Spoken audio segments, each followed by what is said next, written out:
Los Angeles is considered by many to be the epicenter of American culture and life, where culture, entertainment, and all things trendy ultimately come together and define the rest of the country. Hollywood stars live there, gigantic YouTubers seek to move there, and it seems as if everyone's dream is to live and work in Los Angeles.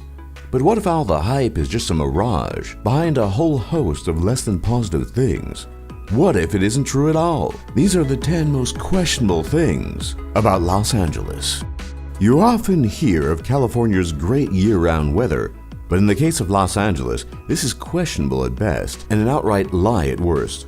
LA's topographical situation is such that air pollution has always been a problem in the area. On October 8, 1542, when Spanish sailors entered San Pedro Bay and made the first written observations of the Southland, they noticed some strange things in the air. This early air pollution so impressed the sailors that their captain, Juan Rodriguez Cabrillo, then named the area Bahía de los Fumos, or the Bay of the Smokes. The haze wasn't photochemical smog, of course.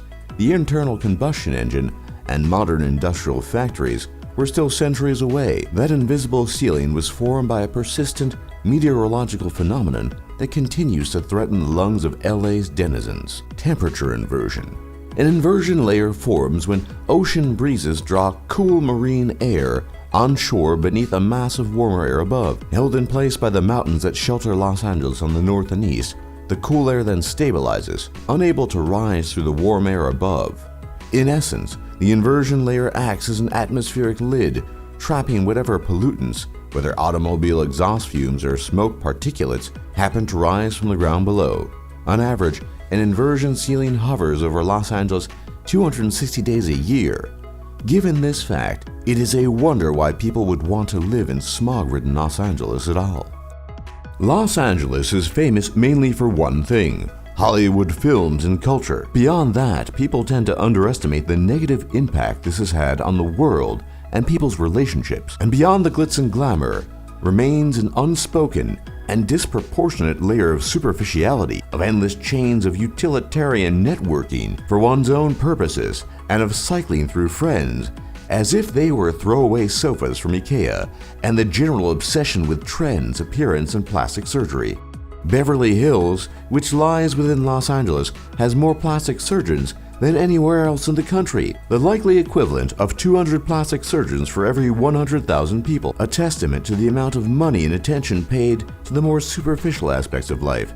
And dating site surveys have shown LA to be the most superficial city in the country, where profiles stress the importance of money, looks, and status. In short, if you want to live in a pretend world with lots of pretend friends, LA's the place to be. A look at Los Angeles from the outside shows the viewers a city of oddly pointed skyscrapers, jutting out in no particular order amidst a vast urban sprawl of poorly planned houses and homes that do little to contribute to the image of being a proper urban center, stretching as far as the eye can see.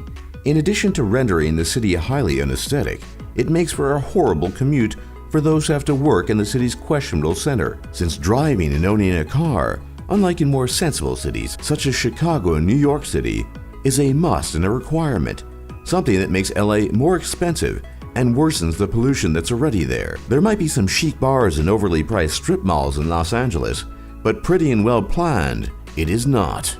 Crime, both violent and petty, is a major problem in Los Angeles, and the police have trouble containing it. Property crime and theft is among the worst in the nation, so that all the wealth and fame one might garner in LA might not mean much if robbers and thieves manage to take it away. But that is just the tip of the iceberg, as LA has no competitors in the area of organized gang violence compared to other cities.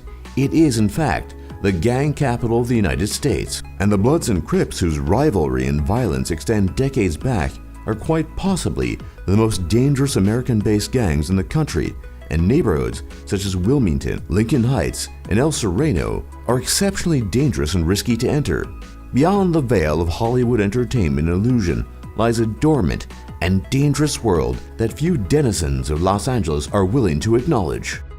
Going hand in hand with urban sprawl is LA's traffic problem. In fact, when it comes to bad urban traffic, Los Angeles is the world leader. People are usually willing to acknowledge that LA has bad traffic jams, but few people are even aware that for years now, Los Angeles has actually been documented as having the worst urban congestion in the world. The denizens of Los Angeles spend an average of 104 hours stuck in traffic jams, or about 12.7% of their total drive time, according to INRIX's Global Traffic Scorecard, a real-time global internet service providing vital information on driving and traffic. The cost of congestion, measured in wasted time and fuel, works out to $9.7 billion for Los Angeles, or $2,408 per driver based on the study.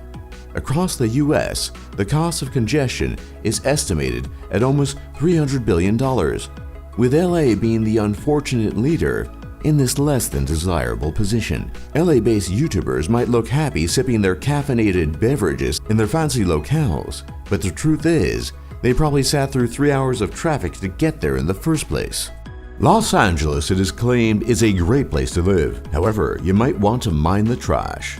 The city's biggest landfill, namely Puente Hills, is located in Los Angeles and was filled year-round with heaps and mounds of waste and trash until it had to be closed in 2013 as a trash receptacle, as it could no longer handle the burden of ever-mounting rubbish and garbage being piled into it.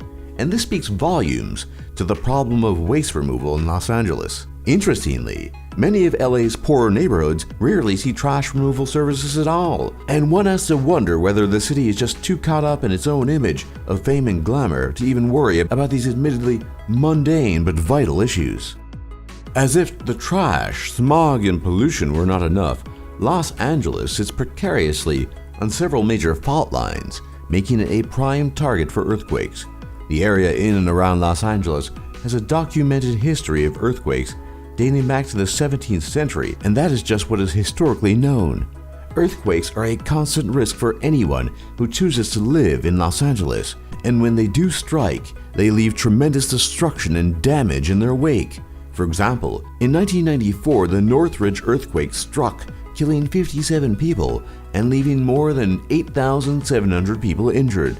What is worse is that there is no surefire, predictable way to know when an earthquake will hit, so one has to wonder why would anyone want to live in LA in the first place. Los Angeles' proximity to Mexico has made for interesting times. For one thing, you can get cheap Mexican food just about anywhere in the city, but there is a darker, less pleasant reality to this as well. Millions upon millions of illegal immigrants from Mexico live and work in Los Angeles without paying taxes and making use of public services just the same. But what is most shocking is that LA made $1.3 billion in welfare payouts to illegal immigrants in just 2 years, paid for by American tax dollars that will never be refunded by the illegal immigrants themselves. On the surface, everything and everyone in Los Angeles appears to be picture perfect, from the sunny beaches to the flawlessly styled celebrities hitting the gym with a face full of makeup and a perfect blowout. Appearances, however, aren't always what they seem, a fact that is evident when the thinly veiled facade of Hollywood glamour is peeled back to reveal an ugly truth that is dominated by rampant drug use and addiction. With 32,826 of the city's residents entering substance abuse treatment programs in the year 2014 alone. Of those 32,826 people, 88% were sucked into heroin addiction, 30.1% couldn't resist the euphoria of methamphetamine falsely promised, 17.5% chronically used chronic, and 16% hitting the bottle harder than Lindsay Lohan used to hit the Sunset Strip. In particular, Los Angeles has battled against methamphetamine since the mid-1990s, a battle that is showing no signs of abating, with usage trends up across the board from rehab admissions, highest amount of reports from the poison control system, most diagnoses from the non-fatal emergency room cases, and tied with narcotic analgesics found during drug testing. The biggest issue that Los Angeles faces, however, is the active and concerted effort of all people who live there to engage in a cover-up of its many flaws and problems, perhaps feeling the need to lie to themselves about the alleged grandeur and splendor of the city they've chosen to live in.